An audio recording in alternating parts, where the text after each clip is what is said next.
Hello my dear friends, मैं अलीमुद्दीन शेख कौदरी आज आपको पार्ट 2, कल मैंने पार्ट 1 आपको बताया था, आज मैं आपको पार्ट 2 बताऊंगा। कल आइसोमर हमने पूरा कंप्लीट नहीं किया था और आज हम आपको आइसोमर पूरा कंप्लीट करेंगे। इसमें फंक्शनल के जितने आइसोमर हैं हम टोटल कंप्लीट करेंगे। स्टीरियो आइसोमर को हम नेक्स्ट डे पर लेकर चलेंगे। फंक्शनल आइसोमर में मैंने आपको बताया, जो स्ट्रक्चरल आइसोमर मैंने आपको बताया था कि there are 5 types of structural isomer.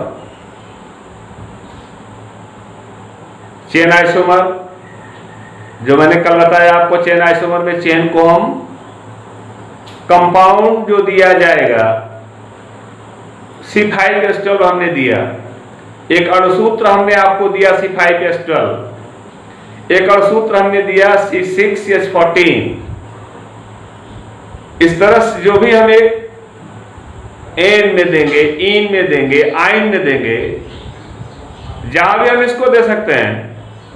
अगर हमने एक को दिया है आपको, तो जाहिर सी बात है कि आप, कल मैंने आपको बताया था कि आप उसकी चेन को छोटा बड़ा करेंगे,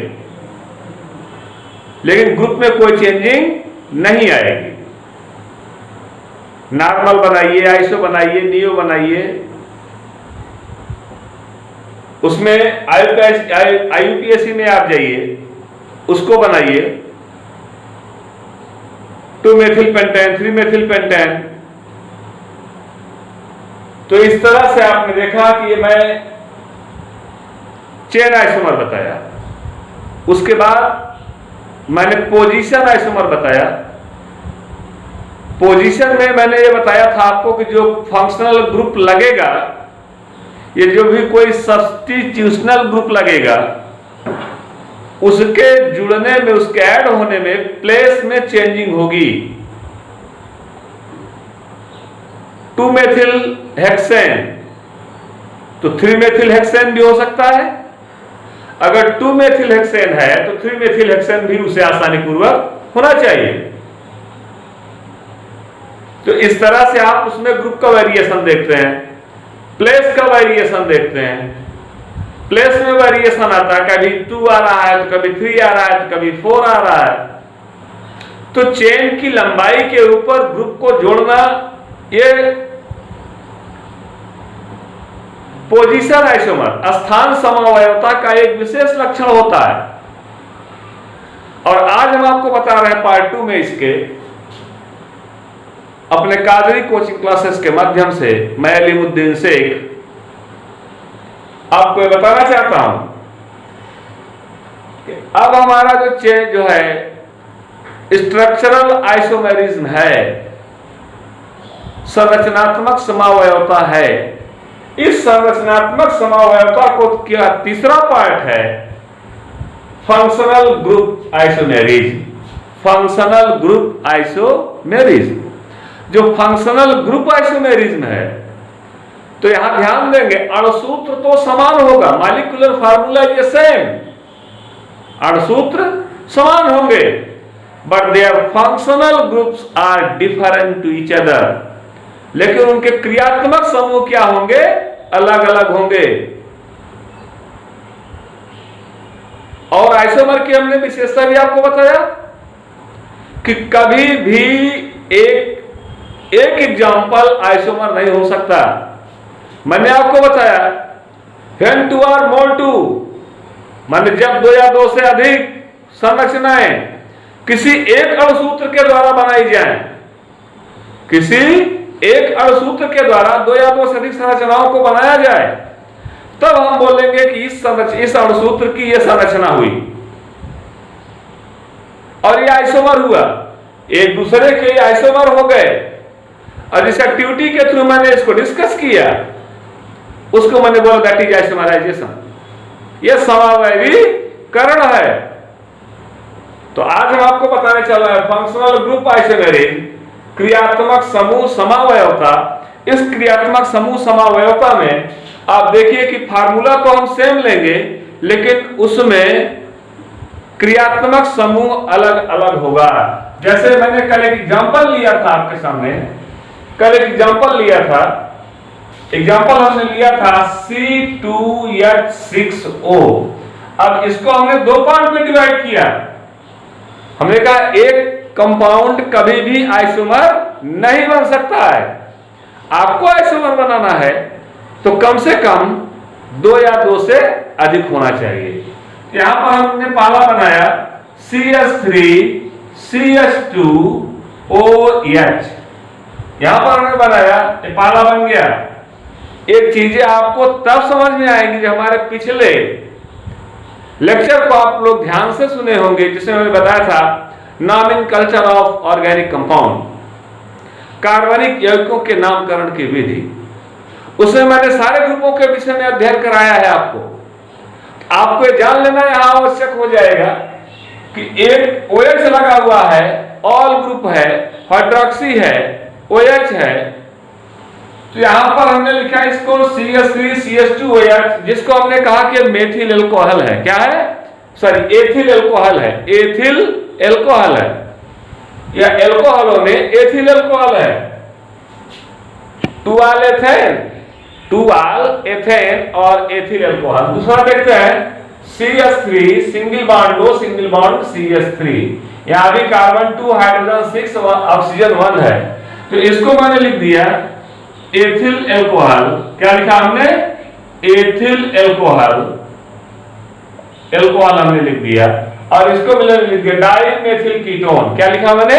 डाईमेथिल कीटोन लिखा हमने इसको, डाईमेथिल कीटोन लिखा हमने इसका। तो यहां पर आप देख सकते हो कि एक को हमने एथिल एल्कोहल का, दूसरा डाईमेथिल कीटोन का।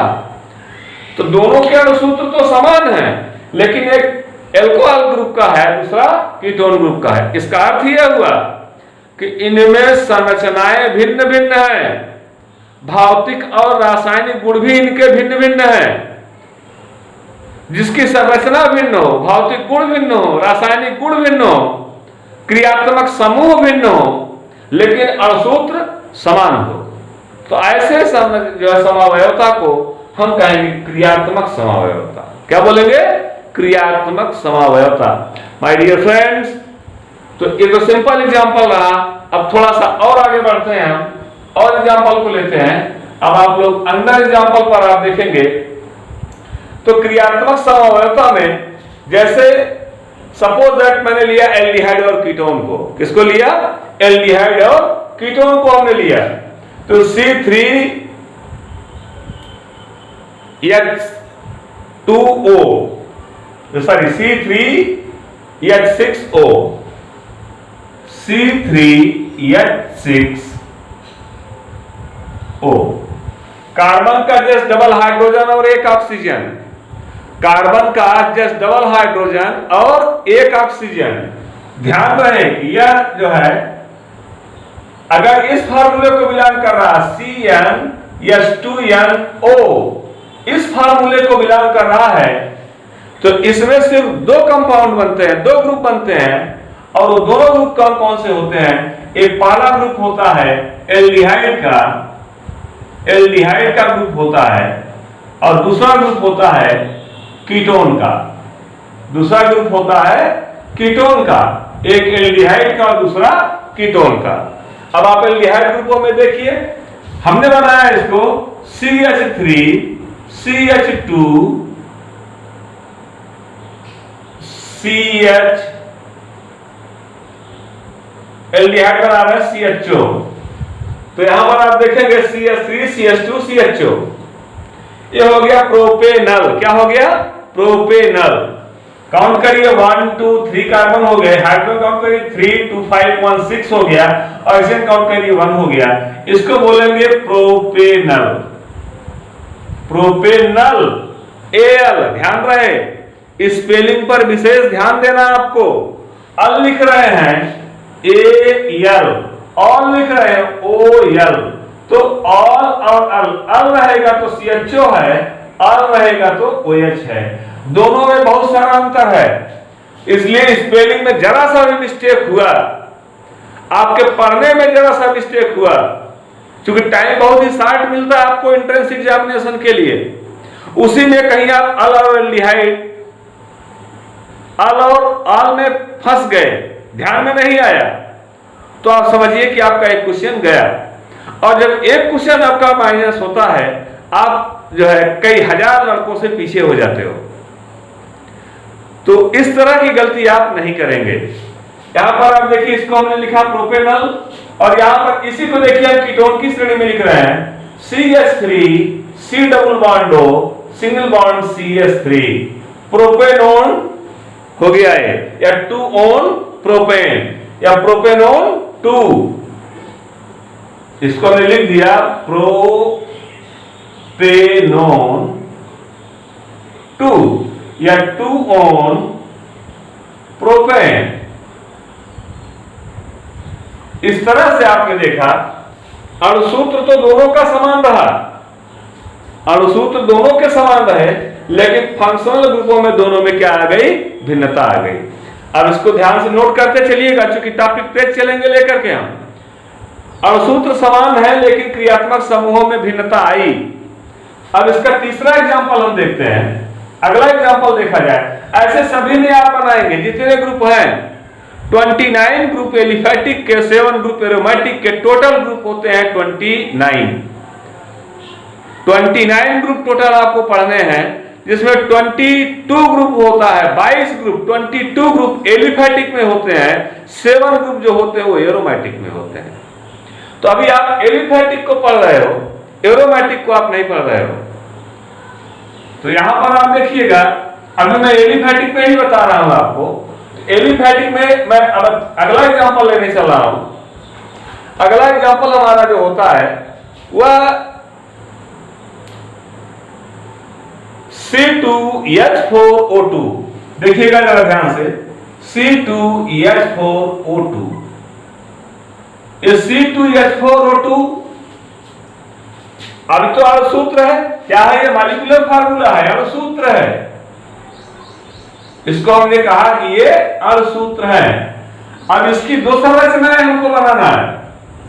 इसकी कितनी संरचनाएं बनाना है, 2 संरचनाएं हमको बनाना है।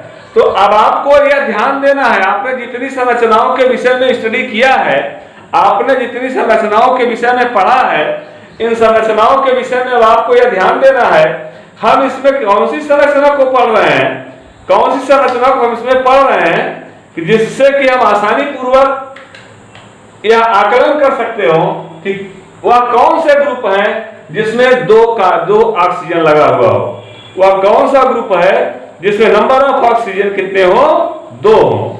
जब आप नंबर ऑफ ऑक्सीजन को 2 लेंगे, तब कहीं जाकर के यह ग्रुप आपकी समझ में आ जाएगा। तो यहां पर आप देखिएगा, आपके पास जो मिल रहे हैं, और मिल रहा है एसिटिक एसिड, क्या मिल रहा है, एसिटिक एसिड मिल रहा है। तो एसिटिक एसिड जो मिला, जो एसिटिक एसिड मिला आपको, उस एसिटिक एसिड में आपने ध्यान से देखा कि एसिटिक एसिड में जो कितने, एसिटिक एसिड में कितने जो है ऑक्सीजन है, 2। एसिटिक एसिड में कितने ऑक्सीजन है, 2 ऑक्सीजन है। जब एसिटिक एसिड में 2 ऑक्सीजन हो जाएगा, तो और कौन सा ग्रुप आपको बताया गया जिसमें 2 ऑक्सीजन हो सकता है? पहले में एसिटिक एसिड में 2 ऑक्सीजन, दूसरे में आपने देखा है एस्टर।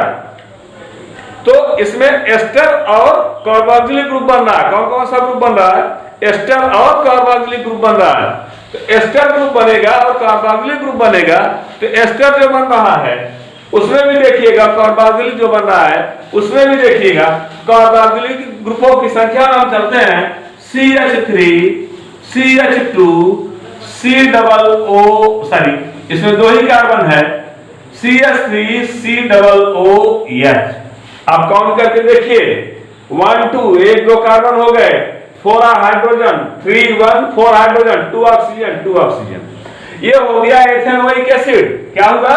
एथेनोइक एसिड हुआ। एथेनोइक एसिड हुआ।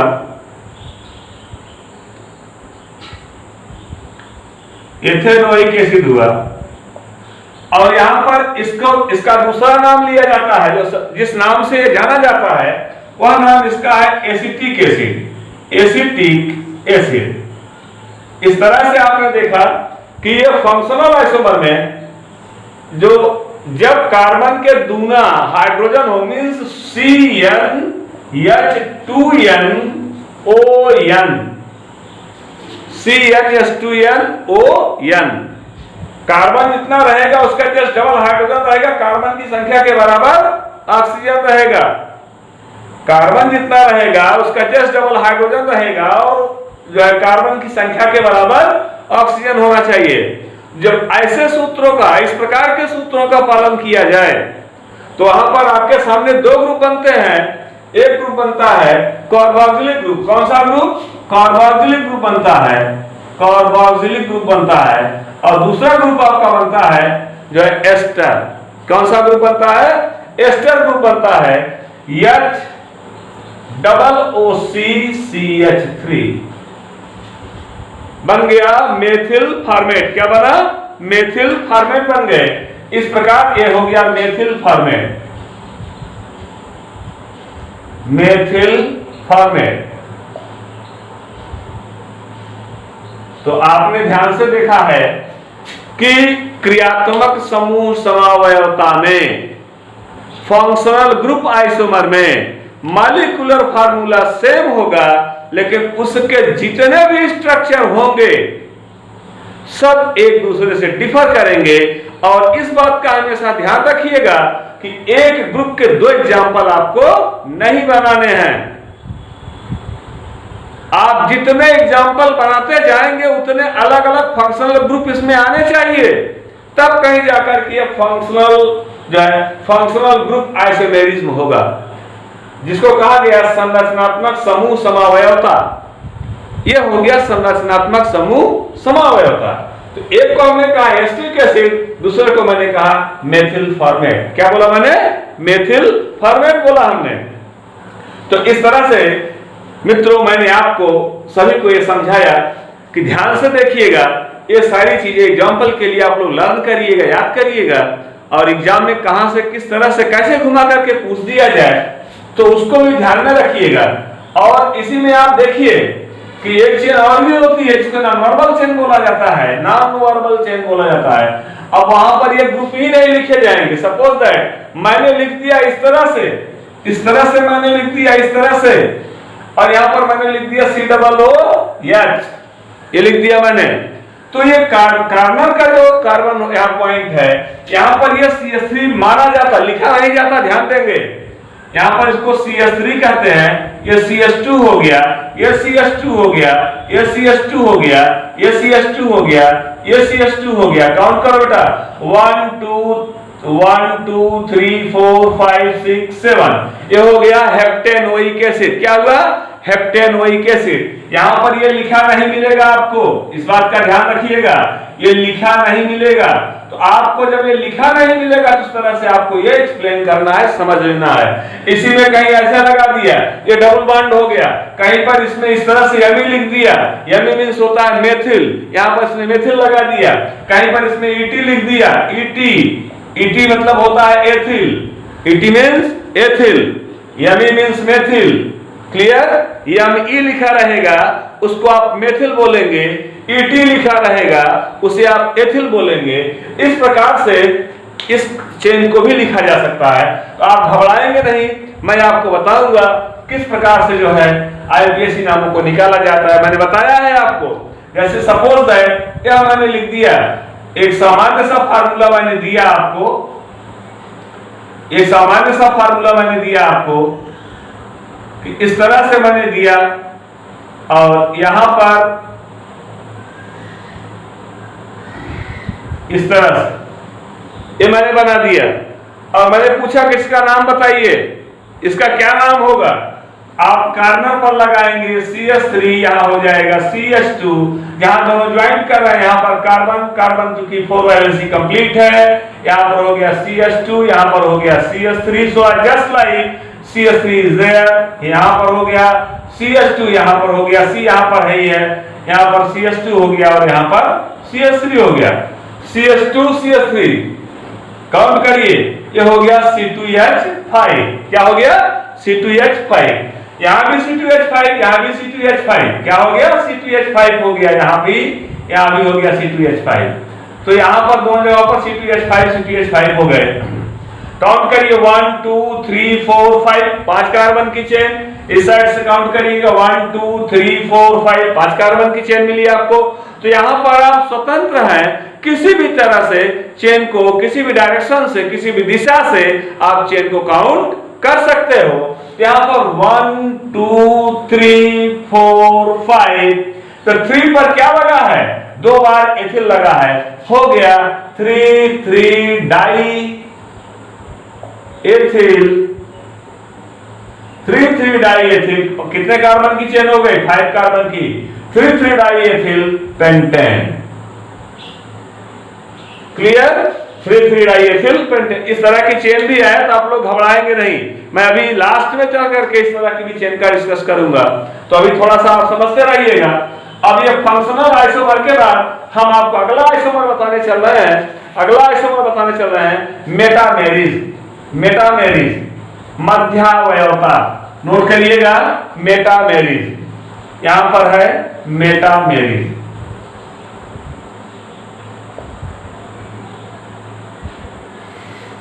मेटामेरिज इसको कहा जाता है मध्यावयवता।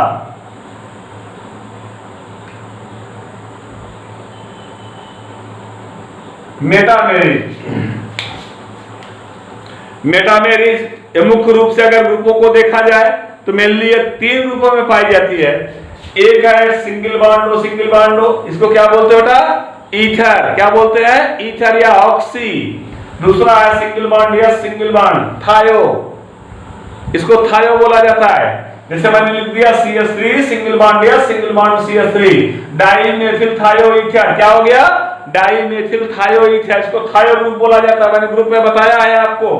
इसको डाइमेथिल थायो ईथर बोला जाता है। तो दूसरा हो गया यस का, और तीसरा हो गया NH2 NH का, अमीन का। और अमीन के लिए आप ध्यान देंगे, अमीन एक नाइट्रोजन की 3 वैलेंसी जो यहां पर है, एक इसके साथ अटैच हुई है। अमीन ग्रुप है, ईथर ग्रुप है, सल्फोनो है, थायो ग्रुप जिसको बोला गया, सल्फर ग्रुप जिसको बोला गया। तो इस तरह से इन ग्रुपों को लगा करके मध्यावयवता या अभी एक विशेष प्रकार की समावयवता होती है, जिसमें मध्य को, बीच को केंद्र मान करके चेन को छोटा बड़ा किया जाता है। क्या किया जाता है? चेन को आसानी पूर्वक छोटा बड़ा किया जाता है। जिसमें हम आपको बता रहे हैं, सबसे पहला एग्जांपल ले रहे हैं।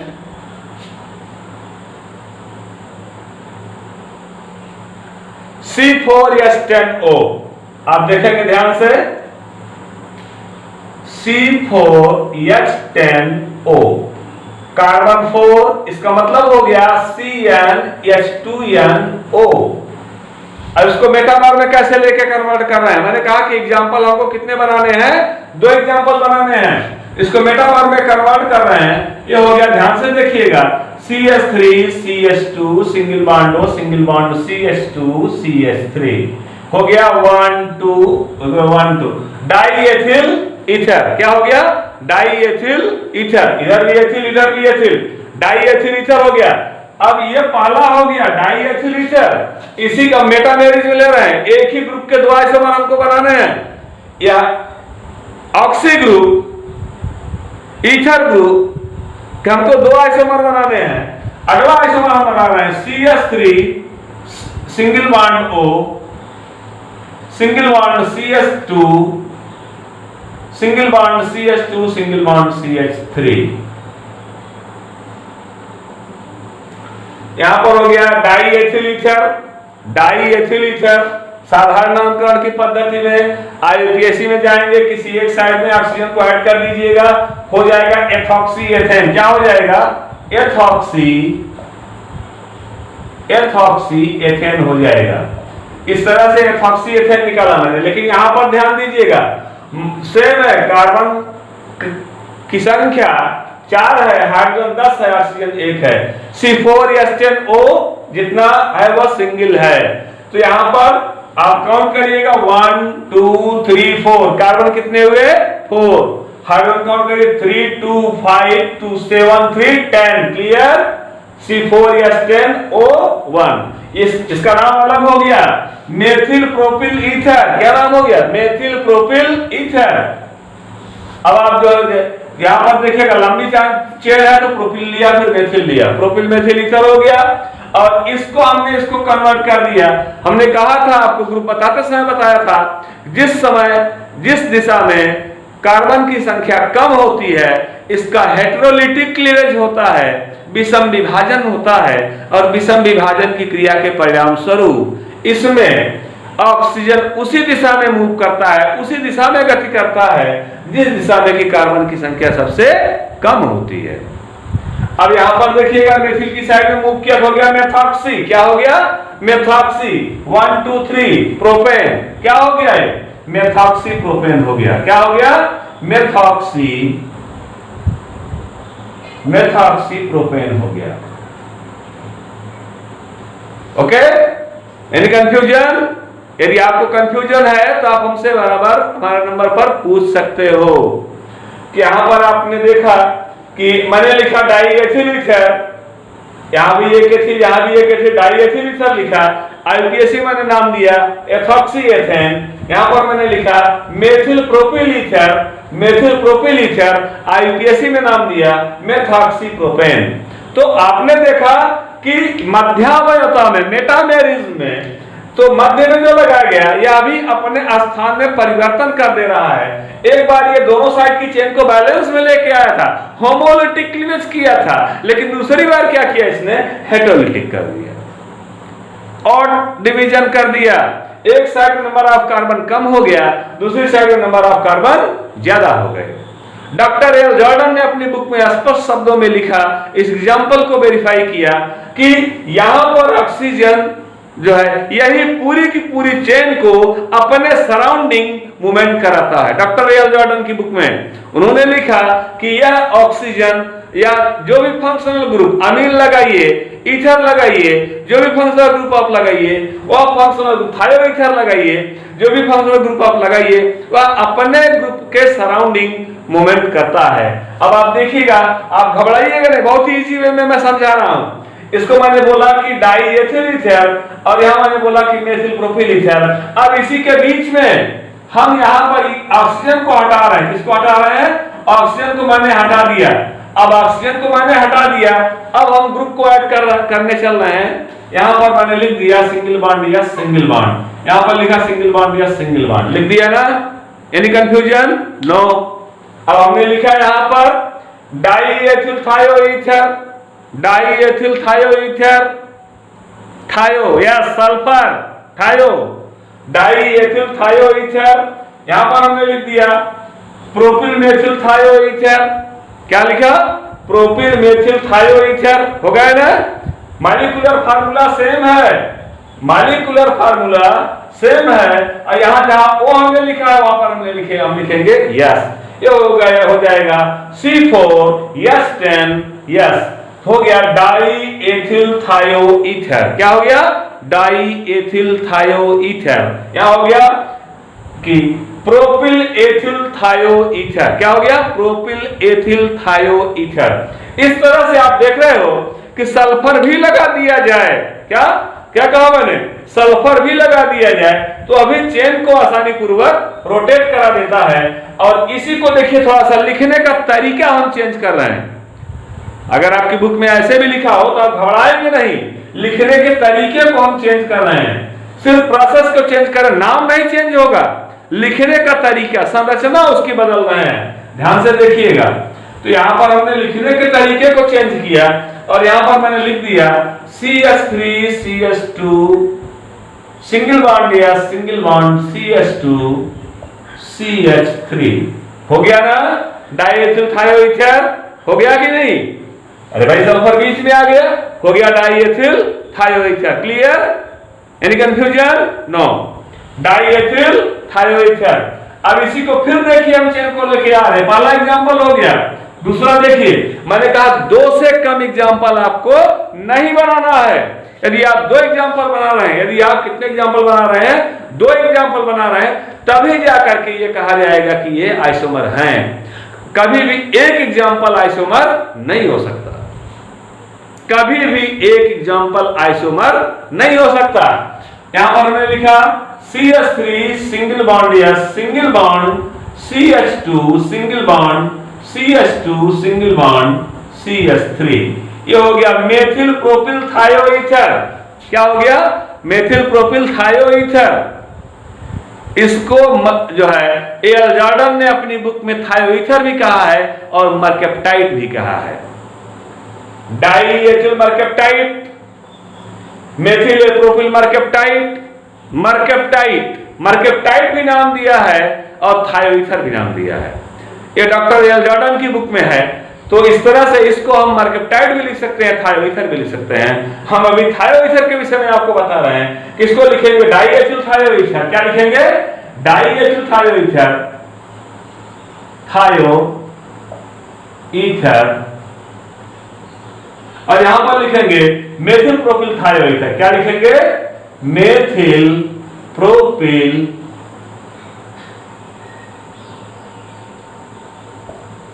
थायोईथर,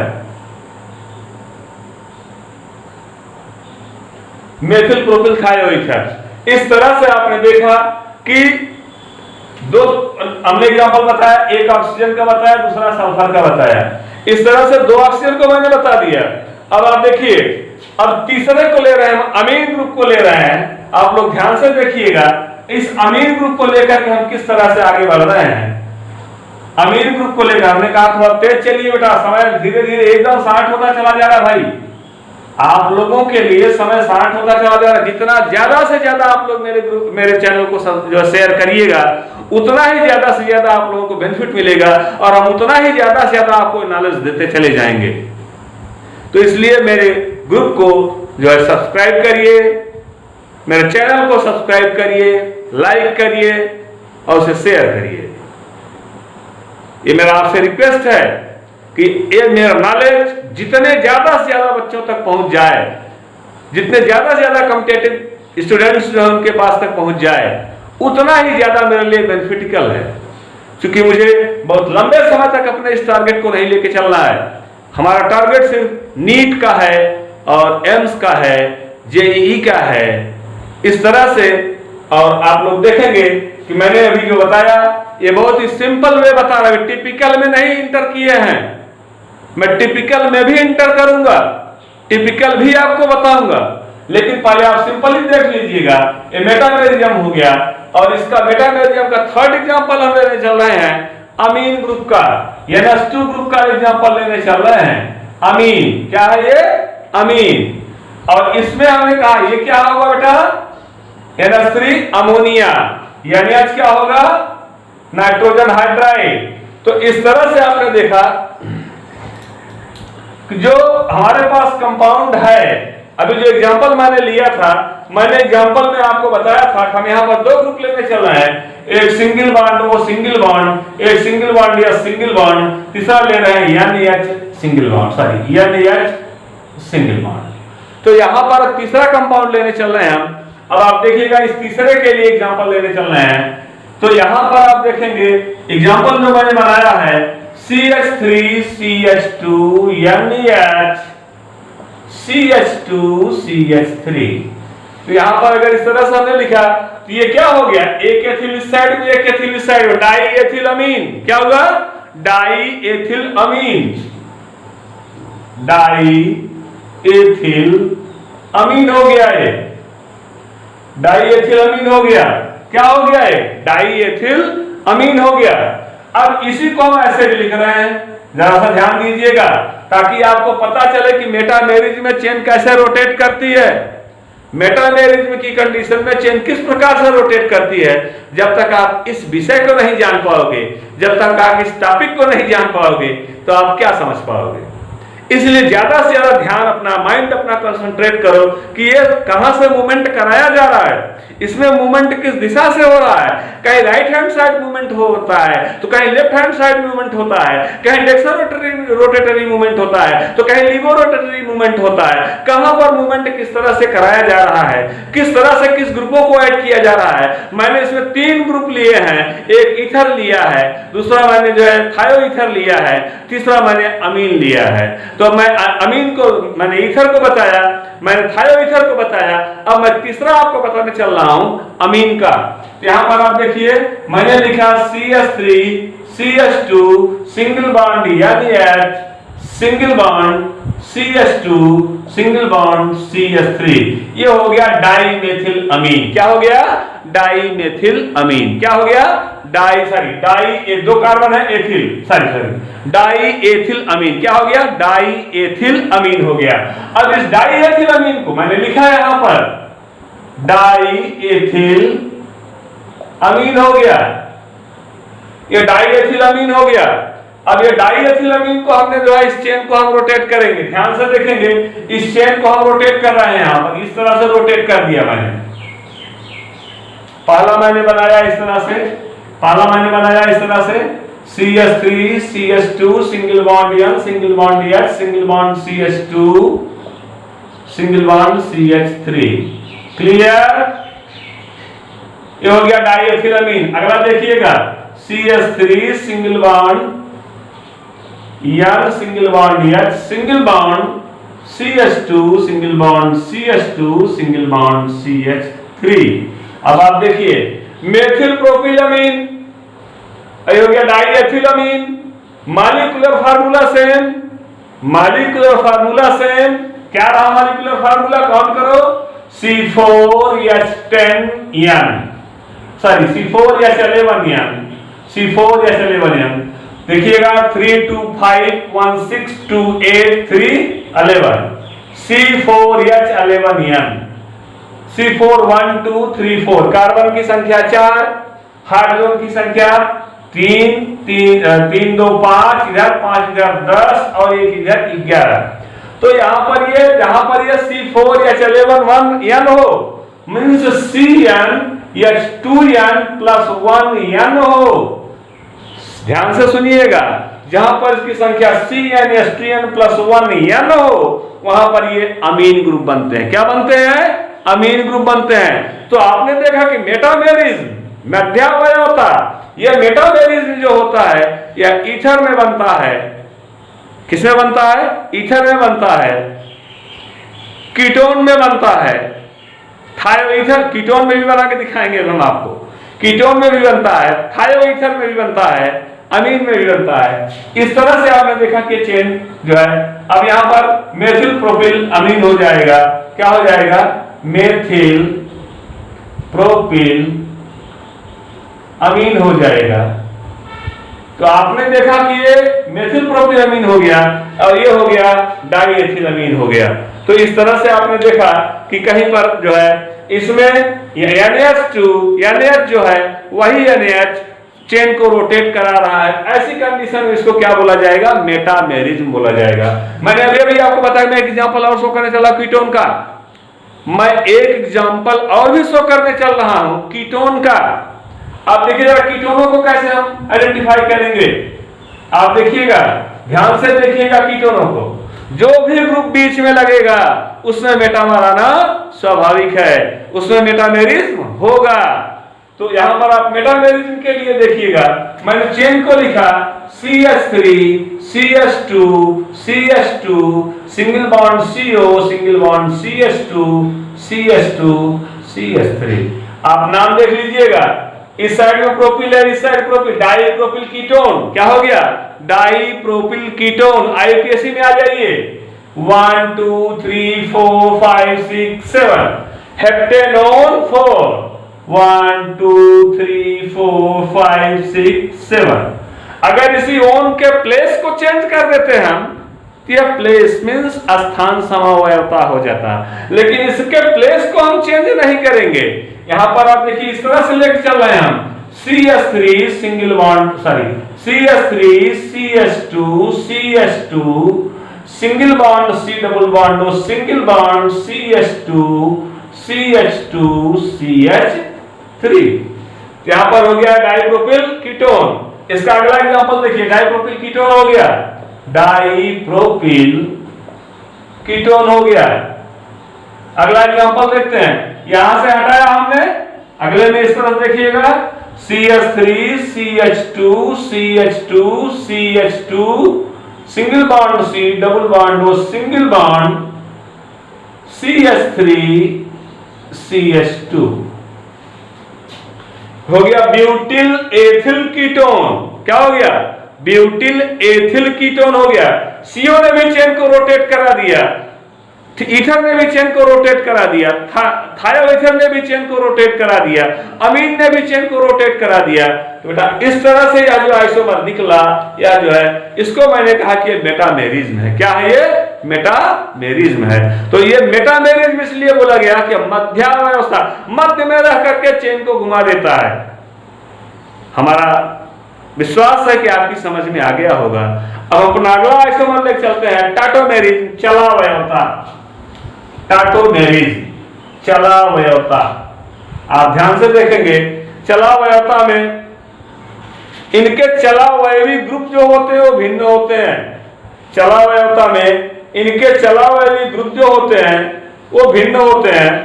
तो मेटामेरिज्म मैंने आपको बताया, क्रियात्मक समूह समावयवता मैंने आपको बताया, ध्यान से सुन लीजिएगा। चेन आइसोमर बताया मैंने, पोजीशन आइसोमर बताया, स्थान समावयवता बताया मैंने, मध्यावयवता बताया मैंने आपको। अब हम आपको बताने चल रहे हैं क्रियात्मक समावयवता। मैंने बताया अभी आपको क्रियात्मक समावयवता, फंक्शनल ग्रुप आइसोमर मैंने बताया आपको। अब लास्ट आइसोमर हम बताने चल रहे हैं, जो है उसको कहते हैं टाटोमेरिज्म। क्या बोलते हैं उसको?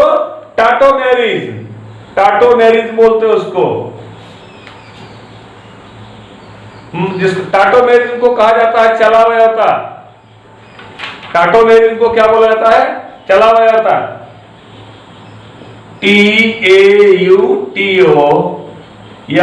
TAUTOMERISM, टाटोमेरिज्म, इसको हम बोलते हैं चलावयवता।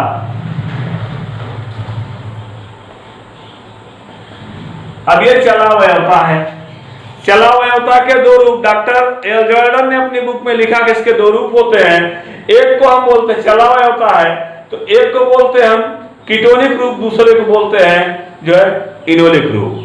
एक कीटोनिक फॉर्म बनाता है, दूसरा इनोलिक फॉर्म बनाता है। चलावयवता के दो रूप मैंने बताया, एक कीटोनिक फॉर्म बताया मैंने, और दूसरा मैंने बताया कि ये इनोलिक फॉर्म होता है। एक फार्मूला वही रहेगा, लेकिन एक स्ट्रक्चर उसका कीटोनिक ग्रुप बनाएगा, दूसरा स्ट्रक्चर उसका जो है इनोलिक ग्रुप बनाएगा। ध्यान से देखिएगा कैसे बना रहा है। मैंने एग्जांपल दिया, चलावयवता या एक विशेष प्रकार की समावयवता है जिसमें परिवर्तन जो होता है वह हमेशा साइड के जो ग्रुप जुड़ते हैं उनके प्लेस में परिवर्तन होता है, परंतु इस बात का ध्यान रहे कि ये परस्पर, ये दोनों यौगिक जितने भी आप बनाएंगे, दो या दो से अधिक कंपाउंड जितने भी आप बनाएंगे, चाहे कीटो का हो चाहे कीटो इनोलिक का हो, कीटो का हो या इनोलिक का हो, इनोलिक, ध्यान से सुनिएगा, कीटो इनोलिक। अब यहां पर आप देखिएगा मैंने लिखा CH3 single bond CH2 single bond CO single bond CH2 single bond CH3। एक कीटो ग्रुप हो गया। क्या हो गया? ये कीटो ग्रुप हो गया। क्या हुआ? Die ethyl ketone. क्या हुआ? Die ethyl ketone. या आईपीएससी में आ जाओ, 1 2 3 4 5 हो गया 3 ऑन पेंटेन। क्या हो गया? 3 ऑन पेंटेन या पेंटेनोन 3। क्या हुआ? पेंटेनोन 3। तो 3 ऑन पेंटेन या पेंटेनोन 3, इसमें आपने देखा कि ये ऑन ग्रुप जो रहा, एक कीटोन, इसको मैंने कहा कि एक कीटो ग्रुप है। कौन सा ग्रुप है? कीटो ग्रुप है। इनोलिक ग्रुप पे देखिए, इसी को मैं चेंज कर रहा हूं, इसी को मुझे चेंज करना है इनोलिक फॉर्म में। काउंट करके देख लीजिएगा, 1 2 3 4 5 number of carbon 5, hydrogen 3 2 5 5 10, yes 10 हो गया बेटा, ऑक्सीजन हो गया C5, यस 10O हो गया कि नहीं हो गया? यहां पर 1 2 3 4 5 कार्बन हो गए, 3 2 5 2 7 3 10, हाइड्रोजन 10 हो गया, ऑक्सीजन 1 हो गया। इसको हमने कहा कीटो फॉर्म। क्या कहा मैंने? Keto form. अगला देखिएगा, इनोलिक फॉर्म। इनोलिक फॉर्म में देखिएगा, इसी को हम दूसरा फॉर्म ले रहे हैं, इसको मैं यहां लिख दे रहा हूं, आपकी समझ में आता रहे। इसको हम लिखेंगे कीटो फॉर्म। अब इनोलिक फॉर्म में आप देखिएगा कैसे हम इनोलिक फॉर्म में इसको लिखते हैं। इसी को हम इनोलिक फॉर्म में लिख रहे हैं। यहां पर आप देखिएगा हमने लिखा CH3 CH2। अब देखिए इनोलिक फॉर्म में लिख रहे हैं यहां पर, तो यहां पर अब हमने किया क्या, डबल बॉन्ड, जो CH2 था double bond C double bond O, sorry enolic form में है single bond CH2 single bond C, यहां पर अब डबल लगाना है, डबल बॉन्ड C, ध्यान से देखिएगा।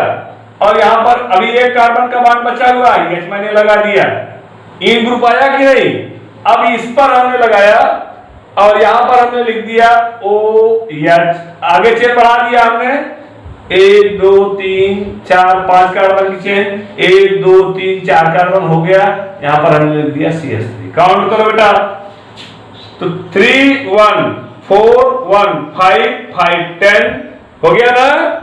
कार्बन कितना हो गया, कार्बन हो गया 5, हाइड्रोजन कितना हुआ 3 4 5 5 10, हाइड्रोजन 10, ऑक्सीजन कितना हुआ 1 हो गया।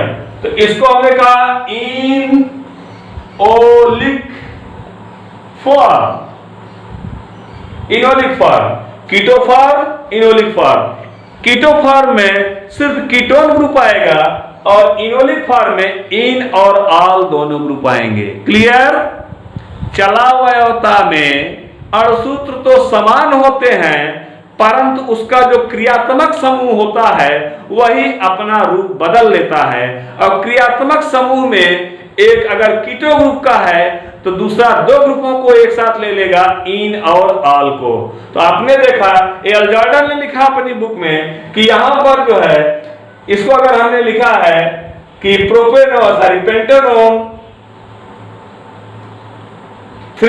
पेंटेनोन 3 लिखा हमने, और यहां पर इसको कीटो ग्रुप लिखा हमने, कीटो फॉर्म में लिखा हमने। अगला हो गया इनोलिक फॉर्म, इन और ऑल दोनों आए। यहां पर आप देखेंगे ध्यान से कि इन आया है और आप यहां पर देखेंगे ध्यान से ऑल आया है, यह इनोलिक फॉर्म हो गया। तो आज हमने जो है आपको जो है स्ट्रक्चरल आइसोमर, संरचनात्मक समवयवता एकदम पूरी तरह से क्लियर कर दिया। आप लोगों को जितना भी एग्जांपल इसमें से चाहिए वे सारे एग्जांपल आप लोग मुझसे पूछ सकते हैं, मेरे व्हाट्सएप नंबर से पूछ सकते हैं। और अब हम आपको बताएंगे स्टीरियो आइसोमेरिज्म, जिसमें स्टीरियो आइसोमेरिज्म के 2 पार्ट होते हैं। एक को हमने कहा है कि जो है स्टीरियो आइसोमर के 2 पार्ट होते हैं, एक को हमने कहा कि ऑप्टिकल होता है, दूसरे को मैंने कहा कि ज्योमेट्रिकल होता है। ऑप्टिकल, उस ऑप्टिक लाइट प्रकाश, एक को हमने कहा कि ऑप्टिकल आइसोमर होते हैं, प्रकाशिक समवयवता होती है, और दूसरा हमने कहा ज्यामितीय समवयवता होती है, जिसमें ज्यामिति के आधार पर एक दूसरे से भिन्नता होती है। ज्यामितीय रेखागणित तो पढ़े होंगे ना, तो ज्यामिति के आधार पर आप जो है इसको कैसे डिस्ट्रीब्यूट करते हैं, किस प्रकार से ज्यामितीय विन्यास इनका भिन्न होता है, ज्यामितीय विन्यास किस प्रकार से इनका भिन्न होता है, ये स्टीरियो आइसोमेरिज्म हम अपने पार्ट 3 में कल आपको बताकर इस लेसन को समाप्त कर देंगे। आज हमारा स्ट्रक्चरल आइसोमर का टोटल आइसोमर समाप्त हो गया, जिसे मैंने आपको बताया, फिर से नाम सुन लीजिएगा। मैंने बताया chain isomer, position isomer, metamer, मैंने chain isomerism, position isomerism, metamerism, okay, functional isomer and tautomerism, ये 5 मैंने आपको बता दिया। और अब आ रहा है दूसरा स्टीरियो आइसोमेरिज्म। तो स्टीरियो आइसोमेरिज्म हम आपको कल बताएंगे कि स्टीरियो आइसोमर जो त्रिविम में जो समवयवता बनती है वो किस प्रकार से बनती है और कैसे बनती है। तो बस यहाँ तक आप लोग रिपीट करेंगे, मेरा विश्वास है आप लोग इसको पूरी तरह से तैयार कर लेंगे, क्योंकि एग्जाम नजदीक आ रहा है आपके। और मैं एक बार फिर से आपसे रिक्वेस्ट करता हूं कि मेरे चैनल को जितना ज्यादा से ज्यादा आप लोग शेयर करिएगा, सब्सक्राइब करिएगा, उतना ही ज्यादा बेनिफिट मैं आपको देता चला जाऊंगा। I humble request to you, all of you, please share to my YouTube channel Quadri Coaching Classes by Alimuddin Sheikh. Okay, thank you.